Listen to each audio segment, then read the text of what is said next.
Tonight, world leaders gather in New York for the UN General Assembly. The Palestinian flag is raised over a new embassy in London. But Israel and the United States say they're boycotting discussions over Palestine.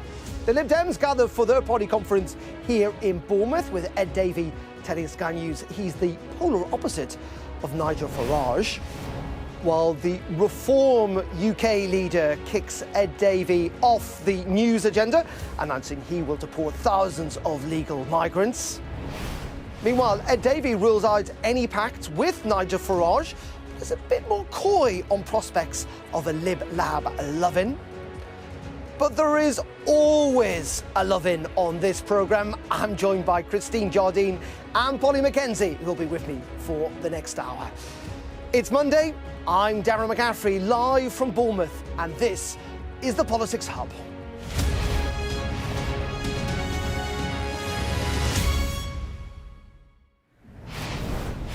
Good evening, live from Bournemouth. We're here at the Liberal Democrat Conference, and we'll be hearing from its leader, Sir Ed Davey, who's been speaking to our political editor, Beth Rigby, very shortly. And we'll have a lot more from Bournemouth a little later in the show. But we're going to start with an issue that the Lib Dems have been pushing hard for some time, the issue of the recognition of Palestine as a state. As we start tonight's show, leaders are gathering at the United Nations General Assembly in New York, with the UK pushing for a peace plan after recognising Palestinian statehood over the weekend. Ed Davey has described it as long overdue, but two countries are absent, Israel and the United States, who are boycotting the summits over the discussion of Palestine. Well, in the last hour, the White House has confirmed that Donald Trump will be meeting the UN Secretary General over the next day or so on the sidelines of that summit. And we've also been told that Donald Trump will hold a multilateral meeting with the leaders of Qatar, Saudi Arabia, Indonesia, Turkey, Pakistan, Egypt, and the UAE, as well as Jordan. Let's listen in to what the White House Press Secretary Caroline Leavitt, who's been speaking at a press briefing in the last hour, had to say. All of these Western nations that are recognizing a Palestinian state, the president has been very clear. He disagrees with this decision. He spoke about that in the UK, standing right next to his friend, Prime Minister Starmer. And he feels this does not do anything to release the hostages, which is the primary goal right now in Gaza, does nothing to end this conflict and bring this war to a close. And frankly, he believes it's a reward to Hamas. So he believes these decisions are just more talk and not enough action from some of our friends and allies, and I think you'll hear him talk about that tomorrow at the UN. Well, let's bring in our US correspondent, David Blevins, who's live for us this evening.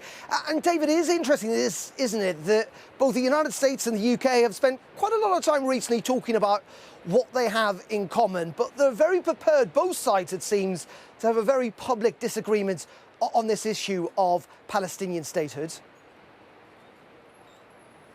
That's right, Darren. It's remarkable that just a few days ago we had that image of Donald Trump slapping Keir Starmer on the back approvingly when the Prime Minister voiced his criticism of Hamas. The US President saying the only thing they really differed on was the UK's intention to recognise the Palestinian state. But I think what we are beginning perhaps to see is the extent of the difference between the United Kingdom and the United States on this issue. We've heard from the Foreign Secretary Yvette Cooper that they've taken this action in a bid to keep the two-state solution alive in the face of the push by Israel to annex parts of the West Bank. But the Americans take a very different view. They say Israel is taking that action because a number of countries are rewarding Hamas by recognising the Palestinian state. Now, we've got this high-level meeting going on in New York, hosted by the French President and the Saudi Prince. But even before it got underway,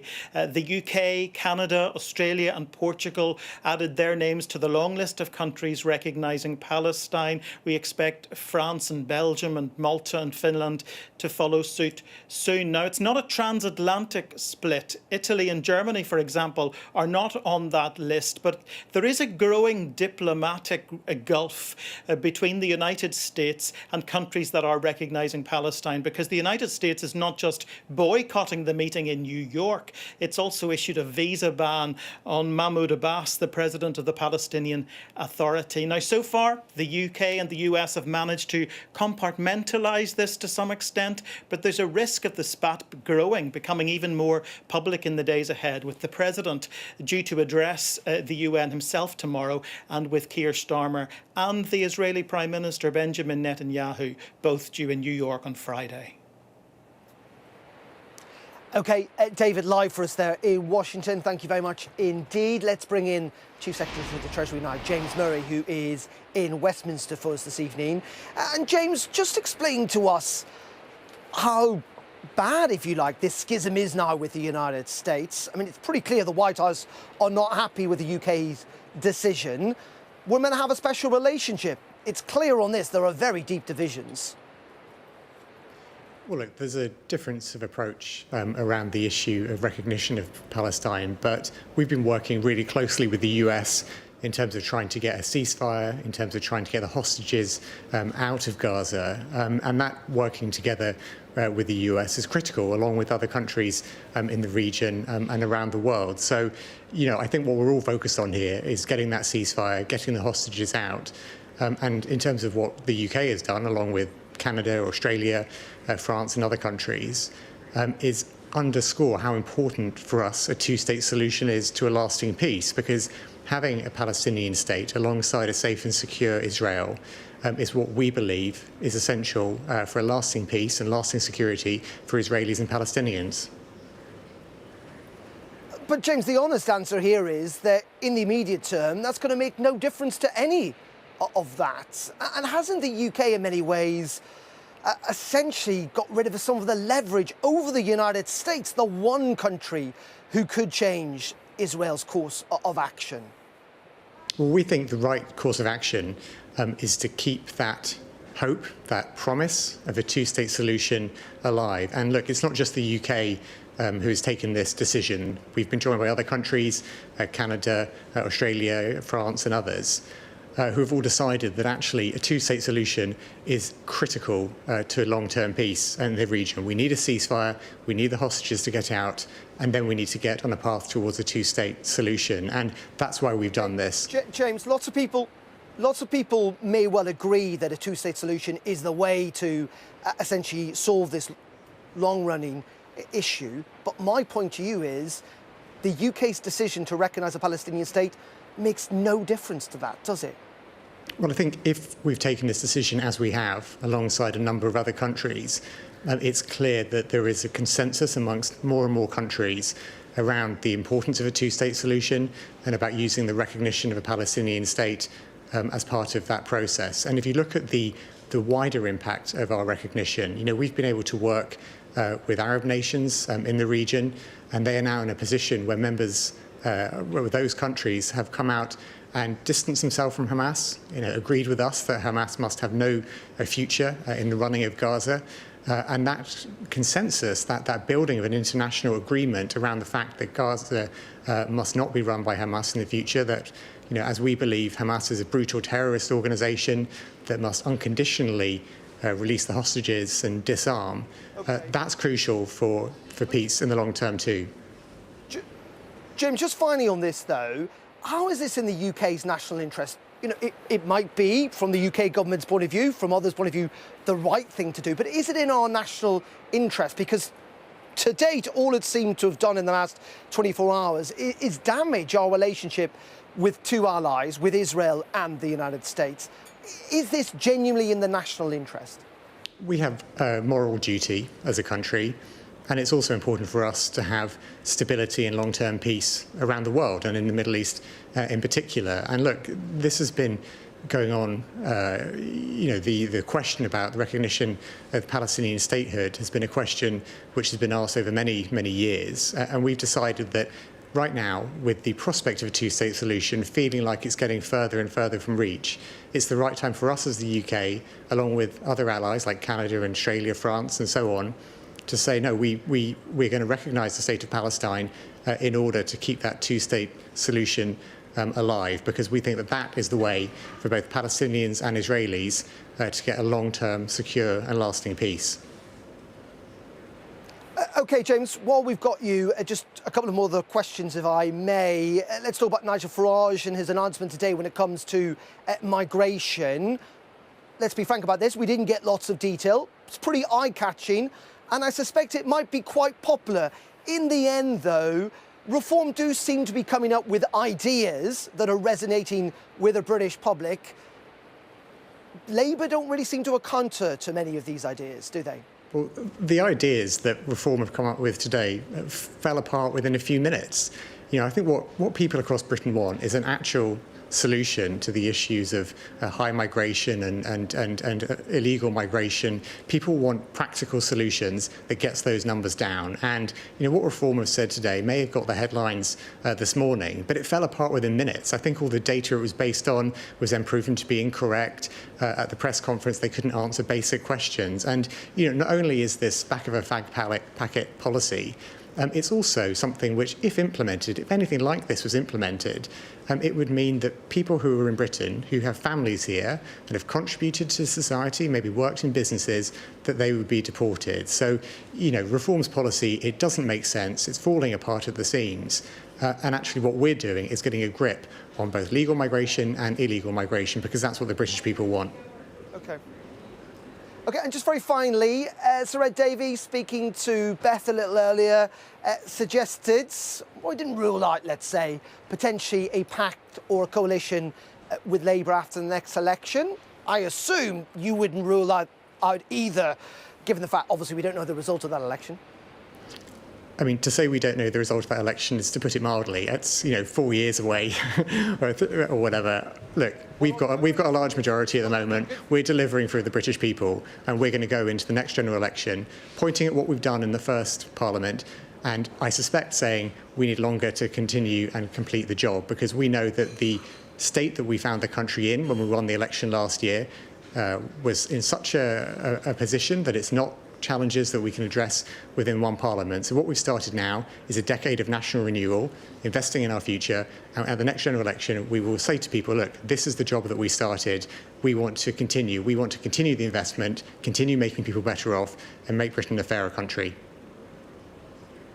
OK, James Murray there, live from Westminster. Thank you very much indeed for joining us on the Politics Hub, and we'll be getting reaction to the government's decision and indeed Reform's announcement in the papers tomorrow. We'll have an extended press preview from 10:30 this evening, along with tonight's news and tomorrow's headlines. Joining them will be the Sun's political editor, Jack Elsom, and the Guardian's deputy political editor, Jessica L. Cots.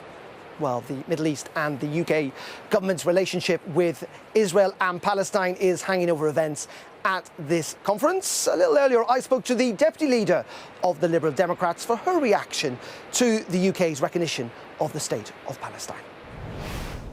You guys have been calling for it for quite a long time now. It's now formally happened. But in reality, in the immediate term at least, in the short term, it's not really going to change anything, is it? Well, look, I think it was a historic day, and I think it's a very historic moment, but it is only one step, and it can only be one step on the path to getting a lasting peace between Israel and Palestine. We Liberal Democrats have been calling for the recognition of Palestine for more than a decade, but right now what we really want to see is our Prime Minister picking up the phone to Donald Trump, putting pressure on Donald Trump to pick up the phone to Netanyahu, force him to let humanitarian aid into Gaza, get him to call the Qataris to put pressure on Hamas as well. We have got to get to that ceasefire, aid in, hostages out, and a lasting peace for all Israelis and Palestinians. So essentially a recognition that without the United States, nothing's really going to change. I mean, the UK is pretty impotent in all of this. Israelis not going to listen to us. Look, I don't think the UK is impotent. I think that the recognition of Palestine is a really strong signal in terms of where our positioning is. But I do think it's just angered Israel. It's not changed anything. No, it's not. It's about far more than that. It's recognising the inalienable right of Palestinian people and taking a step towards a two-state solution. We Liberal Democrats have always said Israel has the right to exist, Palestine has the right to exist, and this should be a step towards making sure that both states can exist side by side. But the problem is, and let's be honest about this, the UK is not going to change Israel's opinion on this. I think you've rightly pointed out, the one country that can is the United States. Why would a Donald Trump administration listen to what the Lib Dems have to say? I mean, I mean, you've spent the last couple of years just slagging him off. Look, he wouldn't even pick up the phone, would he? We Liberal Democrats have led the debate in terms of trying to address the situation in Gaza. We have, Ed Davey used his platform as the leader of the third largest party in Parliament to boycott the state banquet, to make a very specific message that Donald Trump is the one person, probably the only one person in the world who can pick up the phone to Netanyahu and the Qataris. We've used our platform to deliver that message time and again. That move by Ed has had everybody talking about our position on this and what we are saying, what we're calling on the Prime Minister to do. So is it having an impact? Yes, I think it is. Well, let's bring in our stellar duo for this evening, the Scottish Liberal Democrat MP Christine Jardine and former Director of Policy for Nick Clegg, Polly Mackenzie. A very good evening to you both. We were just talking there about how popular maybe some of Reform's ideas about migration are. And you're suggesting that maybe we are all in a default position, suggesting that actually they're more popular than they really are. Well, Reform are doing well in the polls, right? It'd be foolish to dispute that. But the policy they've announced today is that people with indefinite leave to remain, so people who have been living here for more than 5 years and sometimes for decades, legally paying their taxes, sending their kids to our schools, whatever it might be, often working in our hospitals, our public services, that those people should lose their right to live equally alongside us and potentially have their right to stay revoked. So the policy has been polled, that idea, how long should it take after you've lived here legally and paid your taxes before you're allowed to claim benefits? Okay. And only 4% of people say never, which is what Nigel Farage has announced And we today. are going to come on to this a little later on in the programme, but I thought it was important to kind of get that view across. Let's turn to what we've been talking about, though, mostly for the last 20 minutes or so, and that is the recognition of the state of Palestine. What's your sense here? I mean, it has angered quite a lot of people, not least of all the White House, that we've made an awful lot of effort over the last couple of years to improve relationships with. Well, if you saw my mailbox and the mailbox of most MPs in this country, you would see that the public believe that this is the right thing to do. We believe it's the right thing to do. The public believe it's the right thing to do because something has to be done about the horrific human tragedy that's unfolding and has been unfolding for more than a year now in Gaza. But isn't the argument, though, that this is not actually going to do anything? Well, what is? Are you just going to sit and let it happen? We've been arguing for a two-state solution for a very long time. The time has come when we actually have to make it happen. Something has to be done to stop the people in Gaza going through this horror on a daily basis. And for me, that is recognition of their right to have their own state.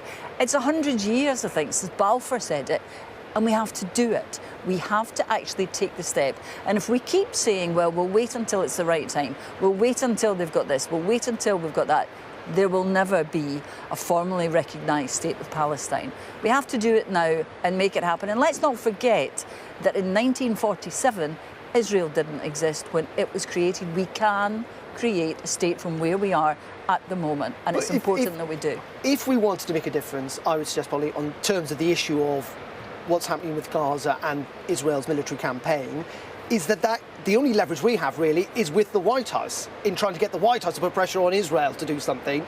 And in many ways you could argue that actually this decision has got rid of that leverage, hasn't it? It's always a really fine, balanced judgment when you strike out away from the US and when you kind of try and tuck in behind them. And with this particular White House, Donald Trump, whose foreign policy is at best unpredictable, the government has tended to side with him. On this, though, I agree with Christine. There comes a moment when you do need to do the right thing. You're right, Darren, that no individual decision will sort of fix the problem, right? And you might say the same if you were loading straws onto a camel's back, right? Each individual straw doesn't make a difference. And diplomacy doesn't work until it does. And that is the moment where you just need to keep treading forward in hope. This conflict is far older than I am, far older than Christine, far older than any of us, most of our viewers. Yeah. And unless it's going to last for more and more lifetimes, basically, we have to keep taking those tiny steps forward and not be cowed. But wasn't the idea, I thought, about Britain recognising Palestine, that it would push the process forward? That the idea was that forward isn't winning, though, is it, Darren? No. Like you never know exactly when that pivot point, that tipping point will come. You simply have to, with hope and confidence, that it will eventually make a difference to the millions of lives that have been ruined in Israel as well as in Gaza by this conflict. Kristen, just briefly. Well, it has. You're saying Britain is recognised. Yes, we have. But we're not the only ones. The United Nations is going to do that. France, Canada, Australia, they're doing that. The United Nations in this is, the United States in this is the outlier. They're saying no. But they're also the most crucial player. But the world is saying it should happen, and it should happen now. And the question should be, how long is America able to hold out and be the only ones who are saying, no, we won't do it? We need to use the pressure of the rest of the world, of the Western world, of America's allies saying, no, this is the time. OK. For the moment, Polly, Christine, thank you very much indeed. And we will be talking more about reform a little later in the programme. Thank you very much. Thank you. OK, coming up after the break here on the Politics Hub, live from Bournemouth. The sun's out, the surf's up. The Lib Dems have headed to the beach, and Beth Rigby has sat down with Sir Ed Davey at his party conference, and where he hinted at the possibility of a pact with Labour to defeat Nigel Farage. We'll have that full interview after the break.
I witnessed the complete destruction of a place linked to my childhood memories.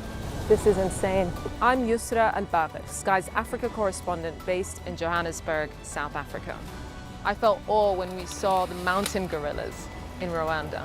We call him the king of the jungle. This is the alpha silverback. Sky News, get the full story first.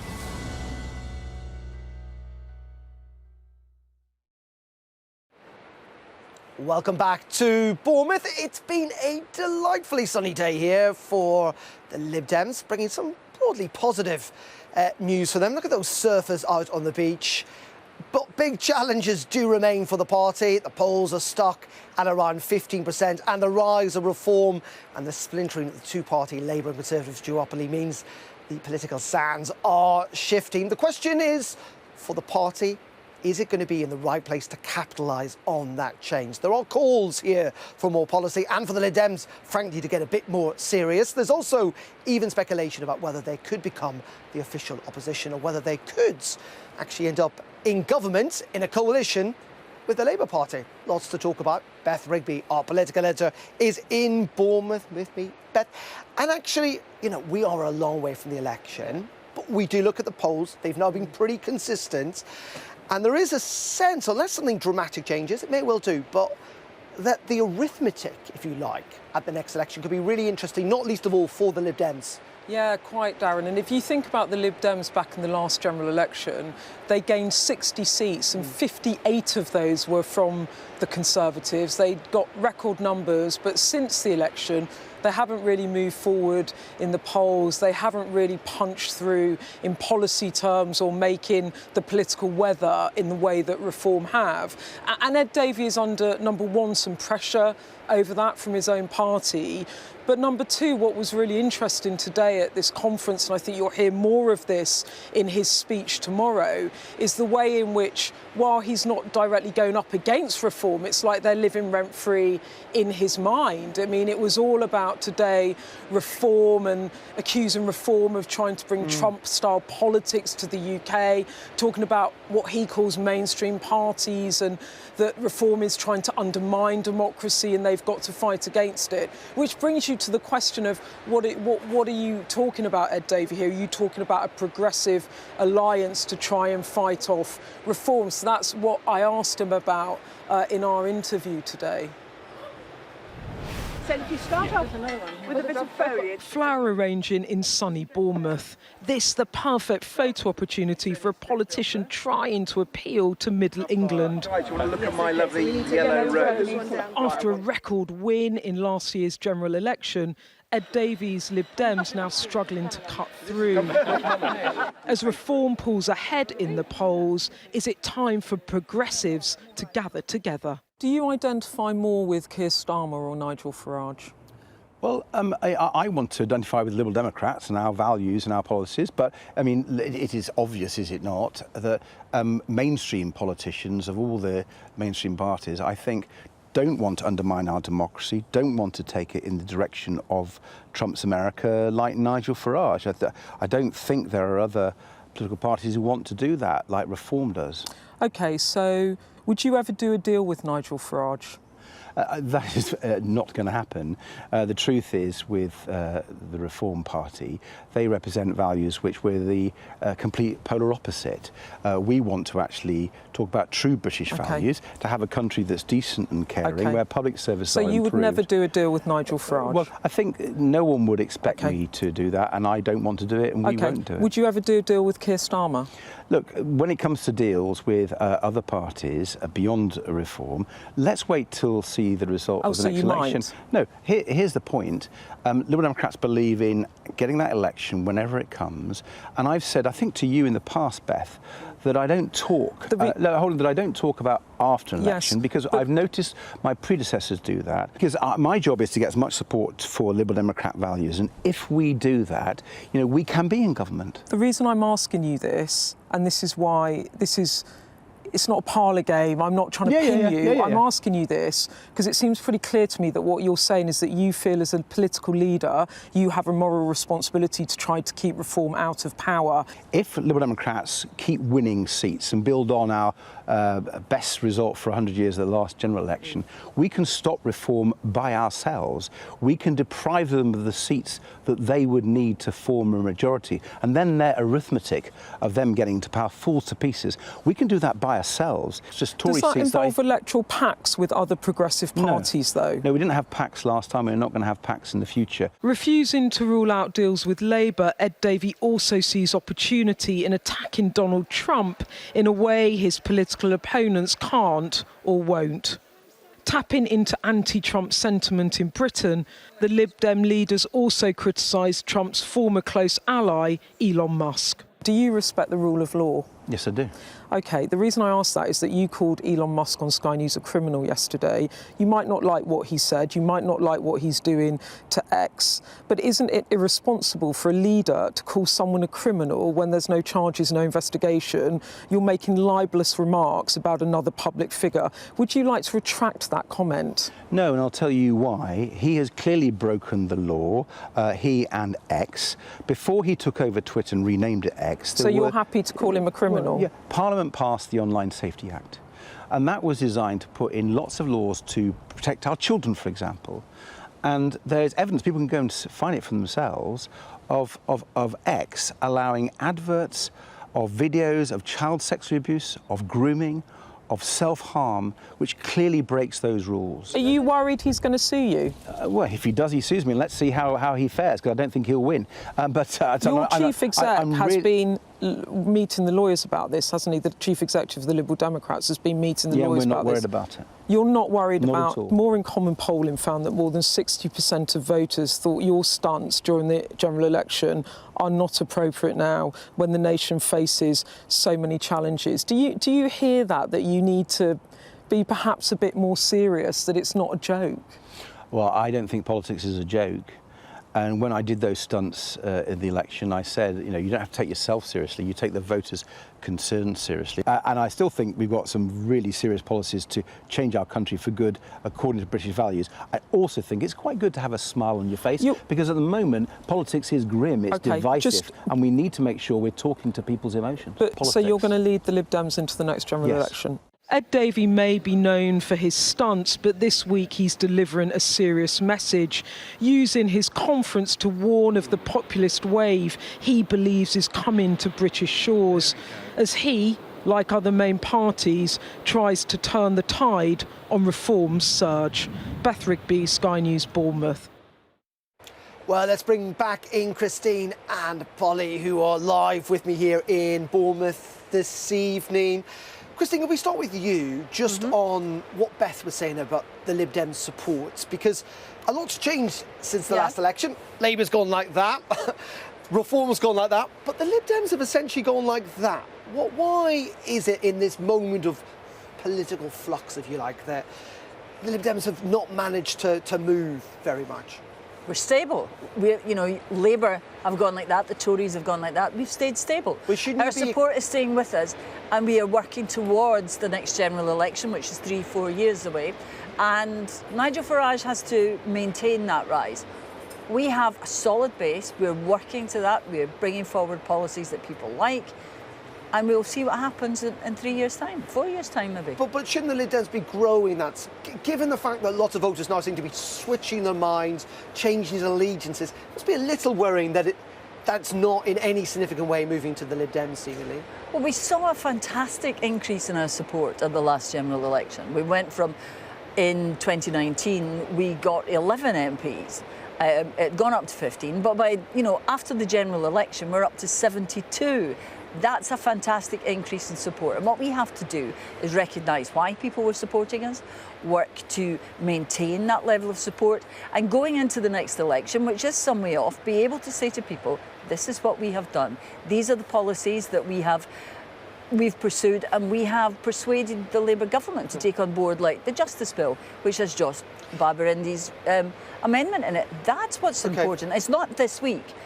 It's over the period of the Parliament and what people think then. Polly, is there an argument, though, and we talked about polling earlier, didn't we? But polling, I think, does show that lots of people are getting a little bit done with, let's say, Sir Ed Davey's stunts, as in they want to see a bit more kind of meat on the bones, if you like, rather than the stunt. Is it time to kind of stop those stunts and be a bit more serious, do you think?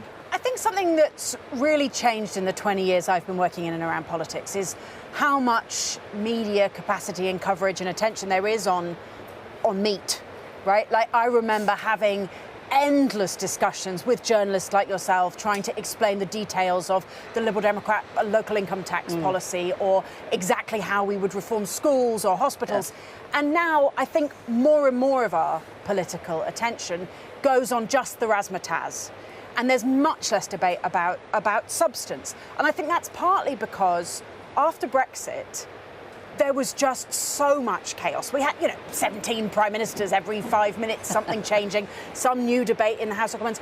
It feels like we got addicted to a very thin kind of political discussion. But it does feel that Ed Davey's very good at grabbing to people's attention when he's on a water slide or on a marching band through Bournemouth, but not great at grabbing people's attention with ideas. I think this is really tricky, and it's tricky for people in the media as well, because actually I think what's wrong with the Liberal Democrats is they do so much policy substance. If your viewers were to come down to Bournemouth and sit through the hours and hours of people discussing exactly the details of which and where new nuclear ought to be built in order to get to the energy targets, and having a real discussion about whether this piece of modelling was feasible to deliver net zero on what timetable, they wouldn't really criticise that. But of course, from the media's perspective, it's really boring. Well, so it doesn't make for the substance of what gets in the news. And what I think we need is for the media to come a little bit back to the substance,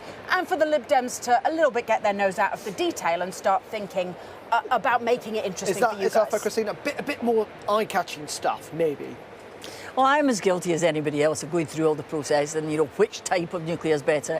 But I think the thing that we have to remember about the stunts is that it grabbed people's attention and gave Ed the right to talk about our policies. Because television's all about pictures. People don't want to see endless talking heads. They don't. They need something more to entertainment. You get that, you get their attention, and then you talk about the policy. And that's the key. For the moment, thank you very much indeed, both, because we're going to turn away from the Liberal Democrat conference for a second, and we are going to talk about Nigel Farage, because today he certainly weighed into the news agenda to say that under a Reform government, indefinite leave to remain visas would be scrapped, meaning hundreds of legal migrants could be kicked out of the country. Addressing journalists, he said his party would block anyone other than British citizens from accessing welfare. Here's his exchange with our political correspondent, Maury Aurora, who was at that. Can I just get some clarity very quickly on if somebody is on benefits but has indefinite leave to remain at the moment, will they be deported? Is that exactly what the policy is? And if so, do you expect legal challenges on that? And if I may, just a second question, what about pensioners who have indefinite leave to remain? They won't be able to apply for a work visa because they're not working anymore, but they may have been in this country for decades. Let us deal with the main objective of today's press conference. It's to wake everybody up to the Boris wave. It's to wake everybody up to the sheer irresponsibility of the last government and the massive impending cost that will have on this country for decades and decades to come. That is the primary reason that we're sitting here talking with you today. Yes, it is true. There are those here on indefinite leave to remain that are living on benefits. Will we be free from legal challenges? Well, of course, having cut out the Human Rights Act, the European Court in Strasbourg, British courts will be free to make judgments that are the right judgments, which they're not at the moment. We are not for a minute pretending that going back through the backlog is going to be an easy thing to do. It'll be complex, it'll come in many forms, but we do intend to address it. So, any thoughts on that? Yeah, no, completely agree. I mean, look, will we get legal challenges to Nigel's entire agenda? Yes.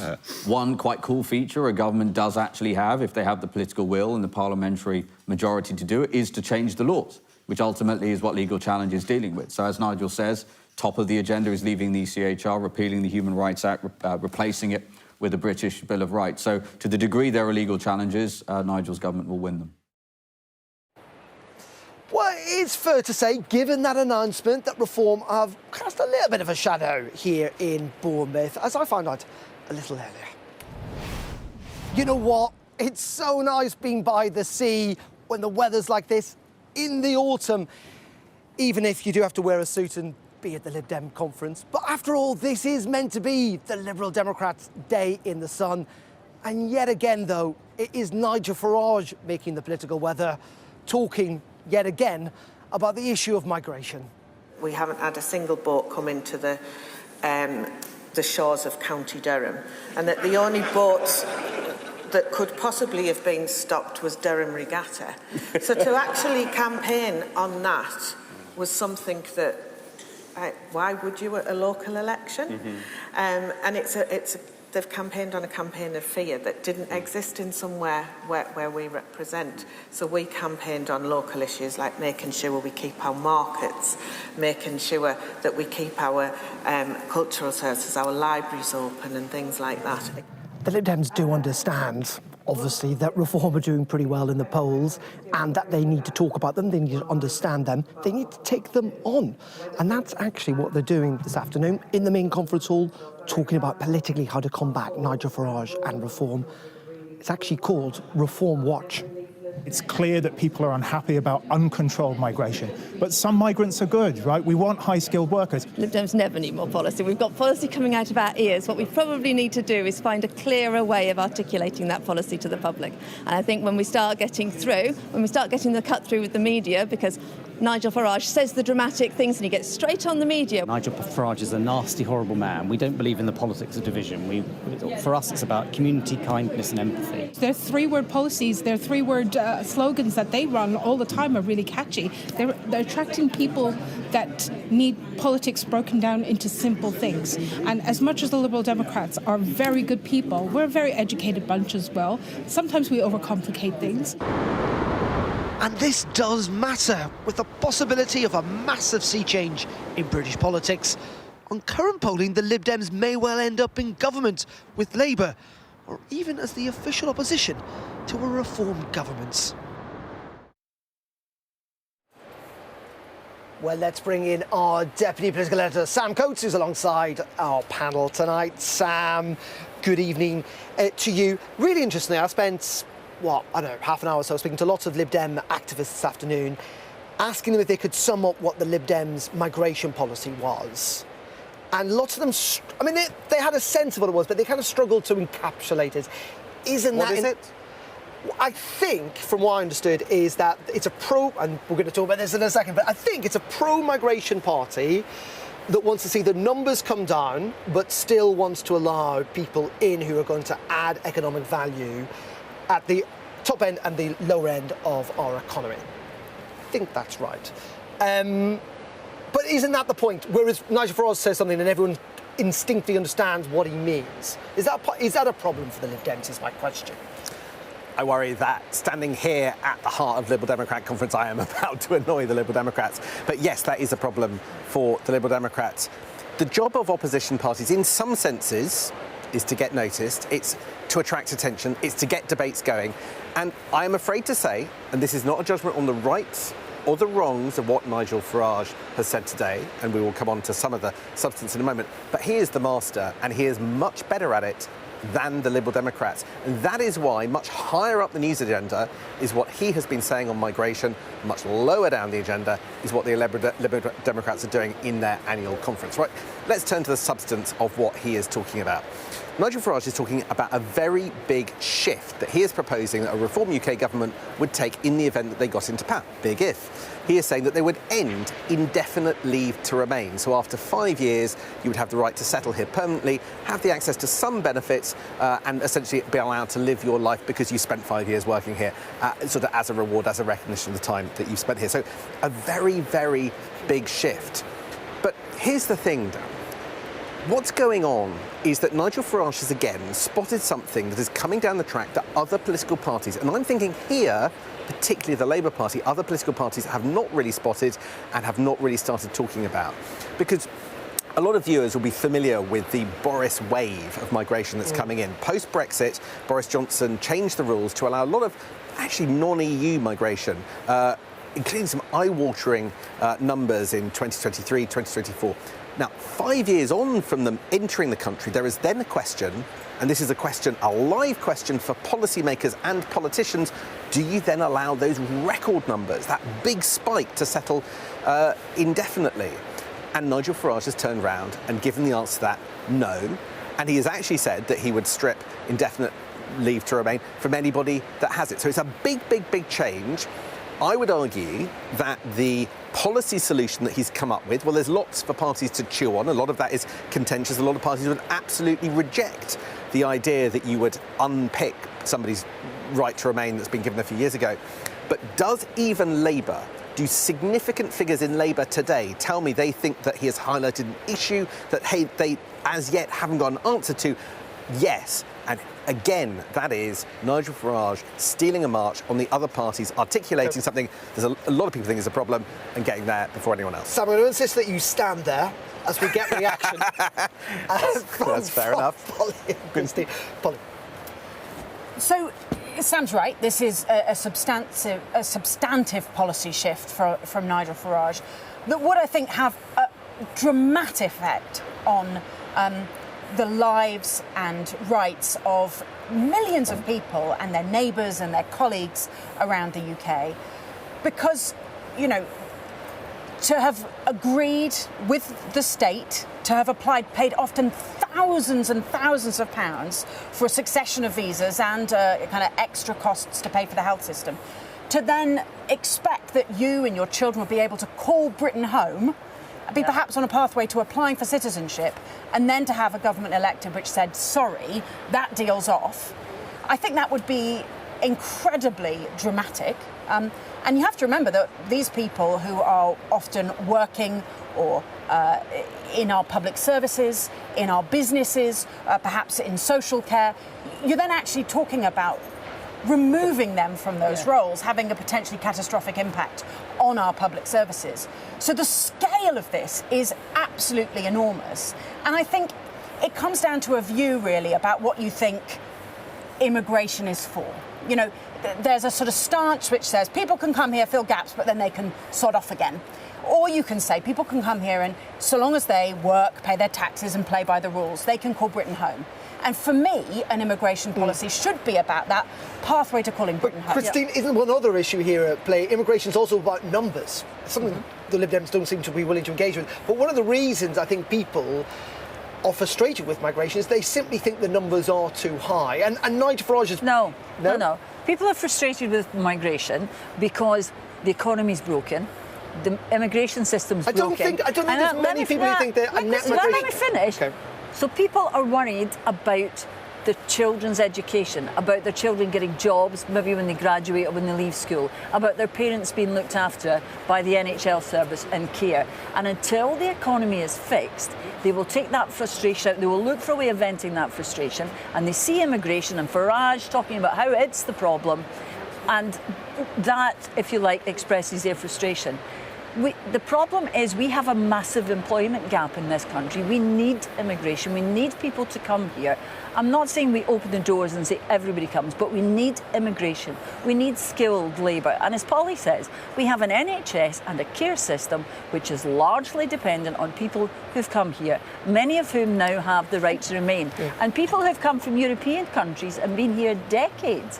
And you're going to say to them, sorry, now you've got to go. But just a point on the numbers, Darren, is that the numbers did, what Sam's called the Boris wave, they did go up hugely, partly because of Ukraine and partly because of Hong Kong, and partly because of changes that Boris introduced. Actually, those numbers have already come dramatically down. And it's still it's still large in terms of net migration. I think the thing that people find most offensive remains people breaking the rules. Yes. And actually people coming, paying their taxes and playing by the rules is really quite different in people's imagination than the idea of people being smuggled across the border. Let's give the last word to Sam. Neither of you quite covered my main point, which was, as you said, Polly, Nigel Farage is talking about something massive, seismic. You guys were talking about changing the social media rules for under 16s on their phones and maybe a warning that social media companies need to put up. That was your main policy announcement today. You've lost the media battle, the air war, because Nigel Farage just came up with something bigger. Can't you do better? Guys, I'm sure you probably would say yes, but we have run out of time. I promise, Sam. Always, thank you very much. We'll be back, though. We will be back, I promise. And we will be back after the break, because as Ed Davey has told Beth Rigby, he isn't ruling out a pact with Labour. We'll be talking about a possible Lib-Lab love by the sea. That's after the break. Don't go anywhere. Coming up on the UK Tonight at 8, we'll go live to the United Nations in New York, where France is expected to follow the UK and formally recognise a Palestinian state. Also tonight, charities cut ties with the Duchess of York. After it emerged, she apologised to Jeffrey Epstein for publicly disowning him. Among the charities to drop her, the Teenage Cancer Trust, of which she has been a patron for 35 years. That much more to come on the UK Tonight from 8.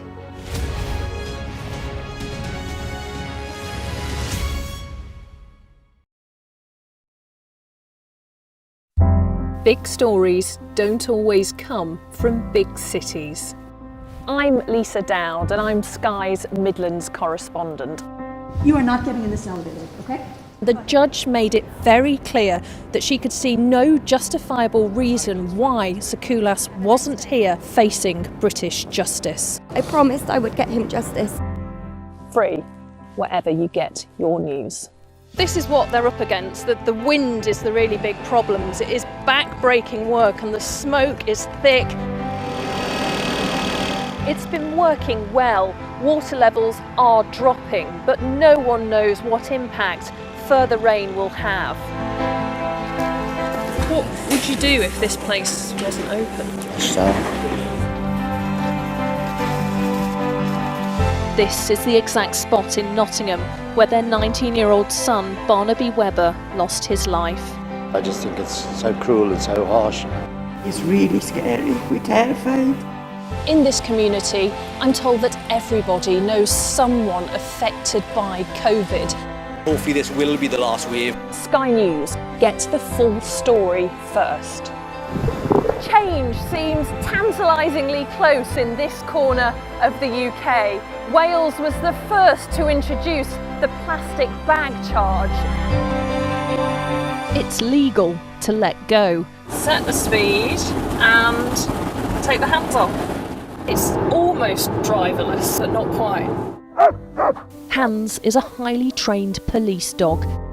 The force is incredible. It's really frightening, actually. This is my patch, my specialism. It's also my home.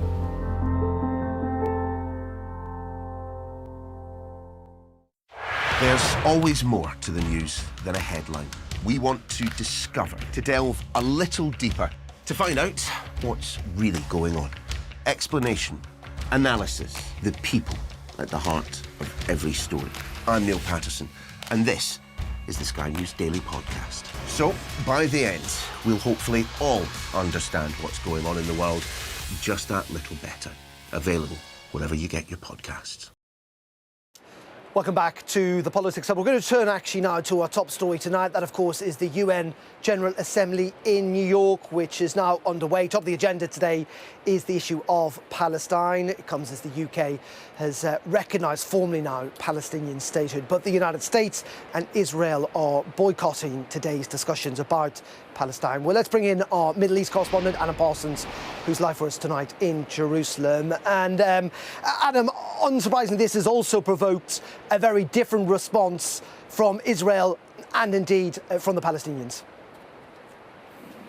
Yeah, I think what happens in and around the UN General Assembly is going to be really important about life around here, because you've got a lot of forces all charging into each other.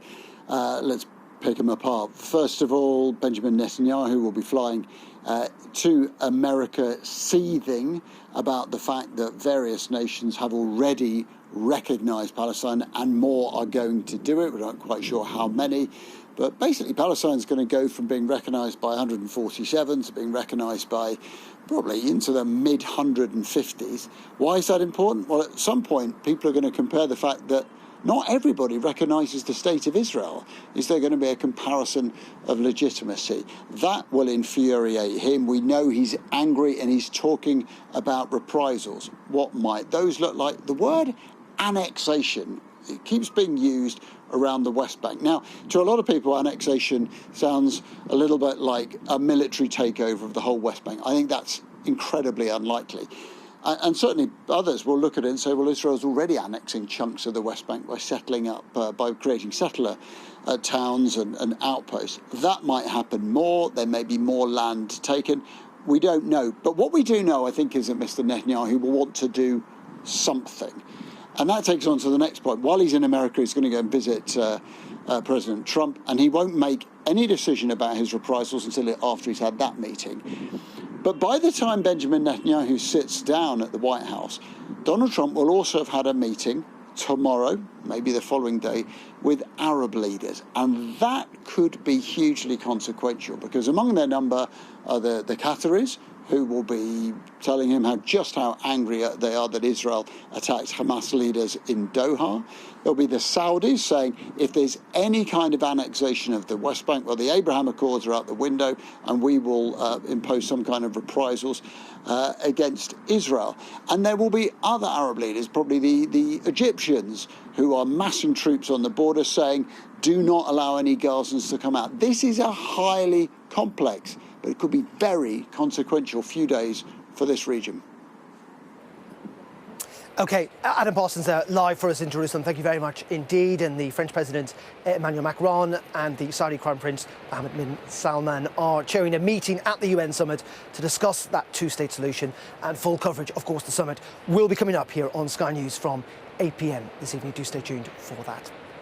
OK, welcome back to Bournemouth. Now, my producer has written on the autocue that it is a warm evening here in the autumn. I can tell you, as someone who's stood here, it is anything but warm. It's actually really quite cold. But talking about warmth, today there's been allusion about maybe a Lib-Lab loving, if you like, because Ed Davey didn't seem to rule out potential pact with the Labour Party. Is it possible? Let's bring back in Christine and Polly, who also attest, I think, that it is quite cold. It's chilly, yeah. Anyway, can we talk about this idea of a pact? Because, Polly, first of all, it's actually not that mad if we were to work on where we are right now. It's not mad at all, except for the fact that it's not currently 2029. Who knows where the electoral maths will end up? And it's interesting that I guess it comes back to the point I was making earlier about the way our discussion of politics and the substance has gone so much towards how to win an election and is not enough about how to run a country. I think for the government at the moment, they are spending too much time worrying about reform, as we have tonight as well. They're in charge. They really need to focus on the thing that matters for 2029 or 2028, which is running the country better. And if it comes to it, sure, there might be a Lib-Lab pact. There you go. But much more important is that we think about running the country as well as the nation can. Christine, you've been obviously a Lib Dem MP for quite a long time. I mean, you guys are closer to Labour. I mean, there is a history there, if you like, isn't there? Well, there's a history there, but we are, as Polly says, 4 potentially years away from a general election. That's the time to talk about it. We need some stability. You know, when Boris Johnson became Prime Minister again after 2019, everyone said, oh, we're in for a decade of Tory rule. No, we're not. Look what happened. We don't know what will happen in 4 years' time. We don't know where the country will be. We don't know if the Labour Party will manage to fix the economy and the NHS. We have to wait until then. And I'm not so concerned about anything other than that, other than what we do. OK, well, it could be Ed Davey for Prime Minister still. As you say, we're a long time for elected. Thank you so much tonight, Polly and Christine. We really appreciate your time here on the Politics Hub. Thank you, live from Bournemouth. That is it from me this evening on this rather chilly seafront. We will see you tomorrow back in London at 7 p.m. Up next, it's the UK Tonight